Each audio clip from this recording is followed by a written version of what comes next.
Hey guys, so as we all know, Joe Biden and the Democrats of course won the 2020 presidential election. However, on the Senate and House levels, those elections were disastrous for Democrats. I mean, Joe Biden on the presidential level was able to flip Arizona and Georgia, which had not gone consistently Democrat for decades. I mean, the last Democrat to win Arizona was Bill Clinton.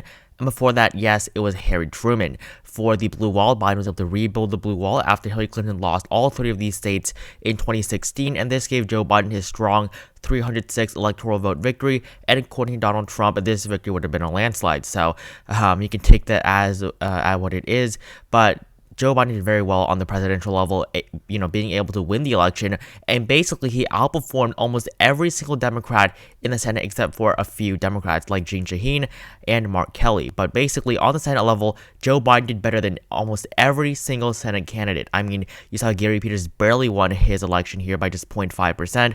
Biden won Michigan by 2.6%. Arizona is the exception, but Colorado was a 10-point margin for Joe Biden. For John Hickenlooper, it was a little bit less than that, around 9%. So we'll get more into depth here. Make sure you join my Discord server if you have not, the link to which is at the very top of the description below. Also, please consider subscribing to my new channel, the link to which is also at the very top of the description. That would really both help me out quite a bit. So taking a look at the Senate elections for the 2020 election, basically what we expected was for Republicans to basically win almost all of these safe seats. All the South, Alabama would have been a flip, so I'm going to make that a little bit of a lighter color to signify a flip. So of course Doug Jones was the incumbent, and he's of course going to lose against Tommy Tuberville because Democrats in the South, really, that was just a one-off thing. Texas was almost definitely expected to go to the GOP, so was the state of Alaska. Now taking a look at the seats for the Democratic Party, now I'm being a little bit generous here to both parties, so I'm really not going to include too many toss-up seats, but New Mexico was expected to go to Democrats as well. Colorado, Arizona expected to go to Democrats. Montana was expected to be a hold for the GOP. However, the race was pretty close in the summer, but Steve Bullock ended up winning this race by, or it's not Steve Bullock, but Steve Daines ended up winning this race by over 10 points. The state of Minnesota is expected to stay for the Democrats, as well as Michigan and the state of Illinois. Iowa was expected to be very close, but in the end, it was far from close. Joni Ernst did much better than Teresa Greenfield, so that's going to be another, state that was expected to go to the GOP, but I mean, this state was expected to be a toss-up, so really Democrats could have flipped this, and Democrats had a very good chance of flipping it just a couple weeks ago. However, now, taking a look at these results out of the state of Iowa, I mean, this race is nowhere near close. It's a 6.6% margin in favor of Joni Ernst. I mean, South Carolina was probably the biggest disappointment of them all. I mean, South Carolina, no Democrat or no politician has ever spent more in a Senate race than Jamie Harrison did in South Carolina, and he was able to fundraise the most amount of money for a Senate candidate ever from these. South Carolina isn't really a large state, so that is very, very impressive, and he lost this race by 10.3% against Lindsey Graham, who really is very, very unpopular. So that was just something that was completely unexpected for Lindsey Graham to win by 10 points. I mean, he was really actually nervous about holding on to a seat. The state of Texas, John Cornyn did, a little bit less than 10% better than MJ Hegar, so that was expected. But, MJ Hegar actually did all right in the state of Texas, but Joe Biden, of course, did much better than she did against Donald Trump. And, I mean, taking a look at North Carolina, this was another huge disappointment. I mean, this was almost definitely expected to be a flip for the Democrats. I mean, North Carolina, Cal Cunningham led by over 10 points at one point just in the summer, and then after that, scandal with his text and, him getting divorced by his wife, that just completely ruined the race for him, and he lost South Carolina or North Carolina by basically 1.7%, and he's going to lose that race. Cal Cunningham is not going to come back, and that's just very unfortunate for him. I mean, it looked so promising for him. He wasn't the best candidate, but in North Carolina, he looked as if he was almost definitely going to unseat Tom Tillis, but Tillis was able to bring in the win. These two Georgia elections, basically, they're going to go to a special election. Raphael Warnock beat Kelly Loeffler, but that's only because Doug Collins, a Republican, was challenging her, as she's an incumbent, but she only came into office in 2020 by appointment. And then in the normal Georgia Senate elections, have David Perdue beat John Ossoff. However, there will be a runoff, and we'll see whether Democrats we'll be able to get, their voters to turn out for Ossoff and Warnock is really going to decide this, because Joe Biden did win the state of Georgia. So I think that might motivate more Democrats to turn out, because typically in special elections, Democrats turn out much less than Republicans. In the state of Louisiana, there's also a runoff system here, but Bill Cassidy easily won, almost 60% of the vote. So very strong from there in Louisiana. Almost all of the South is going to be red. And taking a look at the state of Virginia, that was expected to be a hold for Mark Warner, Delaware as well for Chris Coons, Cory Booker in New Jersey. We have Ed Markey in Massachusetts, Rhode Island. I forgot who Rhode Island was, but it was Jack Reed, of course. And then finally, New Hampshire, Jane Shaheen expected to hold on to her seat very strongly, and she won this seat by a very strong margin of over 15% against Corky Messner. And then finally, the state of Maine. This is probably the biggest disappointment for Democrats. I mean, Susan Collins was the most unpopular senator in the entire country.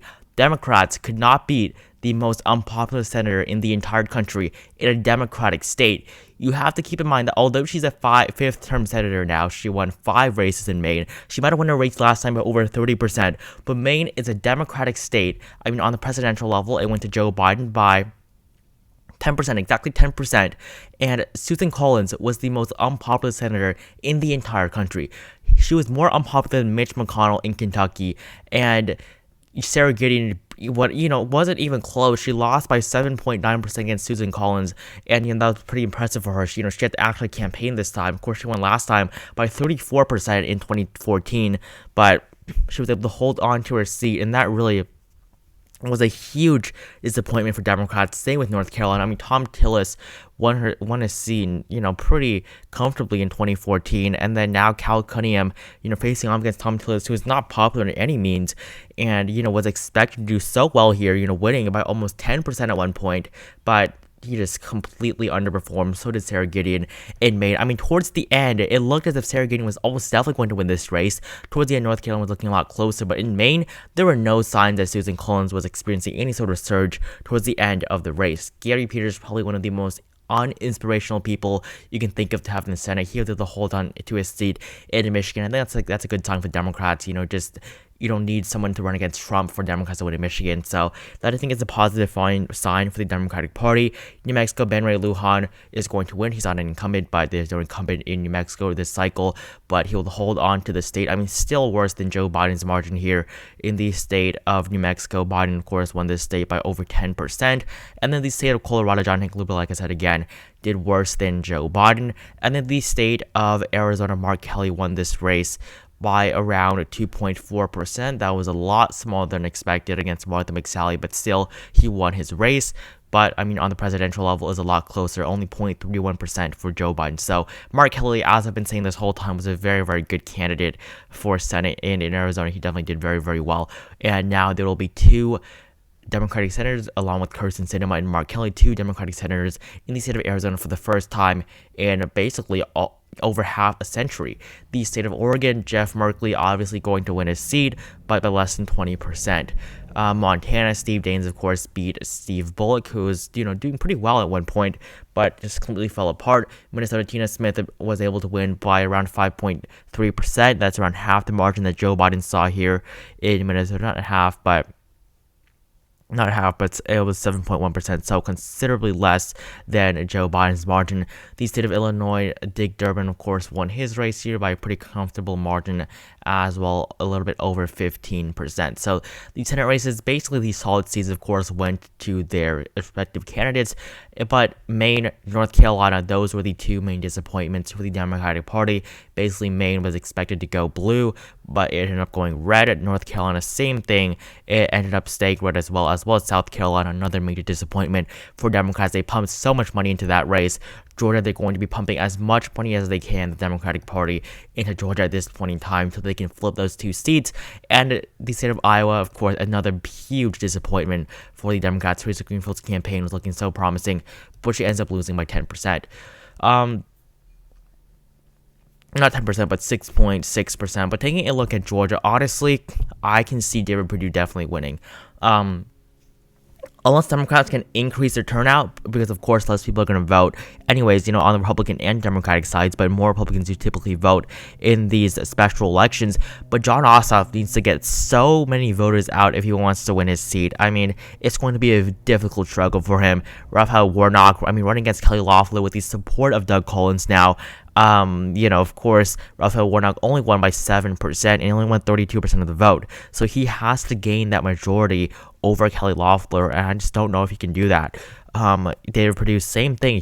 I don't know if Jon Ossoff can turn out the amount of people that he needs to unseat David Perdue, but we'll see what happens in Georgia. I think Democrats are going to be pumping as much money as they can there, and of course, you saw all the stories saying that Mitch McConnell and the Republican Senate are just supporting Trump and saying how the election was basically a fraud, I guess, for Republicans to turn out in Georgia. That's one of the main motives for them doing that, as, they had literally told Trump that he should allow Joe Biden to get, briefings about national security. I mean, Lindsey Graham even said it. So why would Joe Biden get national security briefings? Why would he say that if he doesn't think Biden won the election? Why would, a loser who lost the election and won't become president, why would they need those briefings? So, definitely at this point, the Republican Senate, they do know that Biden won the election, but they're just saying that he did not, just so they can, turn out people in Georgia, so Republicans aren't too depressed and not want to turn out. That's literally what they said. So, that's pretty interesting. The Senate map, huge disappointment. It's probably, honestly, going to turn out to be a 52-48 Senate. That's the highest chance of occurring, but Democrats, I could see them winning, but really, I'm not the most confident in Democratic victory in these two races in Georgia. So taking a look at the House election results, you see that the Democrats did, retain control of the House, 218 seats as of right now. Republicans, 203. Democrats flipped 3 seats. Republicans flipped 10 seats from 2018. That is a big deal. I'm taking a look at which seats Republicans have flipped. Many Democratic incumbents lost their seats this cycle, while Joe Biden did much better than them in their respective areas. I'm taking a look at New Mexico's 2nd District. We saw the incumbent Democrat lose his race here. In Minnesota, we saw Colin Peterson lose as well by 13%. He won his race in 2018. That's why he, is in the House. But now he's losing his race by 13%. Democrats, this is horrible for them. Abby Finnick, I don't know how to say that, but, she lost her race here too as well. You saw Peter Meyer win here. This was, no incumbent there in Michigan's 3rd District, but you still have New York's 19th District still not done, and we're probably going to see more votes for the Democrats here in New York. So honestly, I don't think these two Democratic incumbents are going to win their races. You see in this 22nd District, Democrats are probably not going to win here. Very unfortunate. So probably going to lose in New York, lose another seat there. New York's 1st District, Democrats are not going to flip this seat. New York's 3rd District, Democrats are going to win. 2nd District, the Republicans are probably going to carry this seat. And then 7th District, Democrats are still probably going to win this seat, as most of the votes in the New York area, they are all mail-in ballots that are left. So I think Democrats will definitely win more seats. They'll probably get up to 225 at their best, but we'll see what happens. In Utah, Ben McAdams is going to lose his seat probably. Really, I don't see him winning. Again, California, TJ Cox is probably going to lose. We still have some votes left. California does have more people, so 1% in California is larger than 1% in these other states, but still, he's down by 1.4%. We'll see if you can get back in that race. Mike Garcia is going to retain her seat against Christy Smith. It's a very, very close margin. It is literally a little bit over 100 votes, but I think she's not going to hold on to it, but we'll see what happens. But it's 100 votes, so really it's going to be a recount there probably. And of course, Louisiana, we have to have that Senate, that special election there. It's going to be between 2 Republicans, so there's no point for Democrats. The House elections, complete disaster.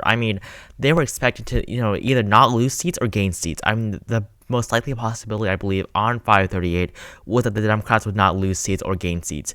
But they had a huge chance of gaining seats. Really, nobody expected them to lose so many seats. And with 218, Nancy Pelosi might not even win her speaker election. They did elect it, and the majority of people who vote do have to vote for you to be the speaker. And the last time that, there was a majority for speaker was over a century ago.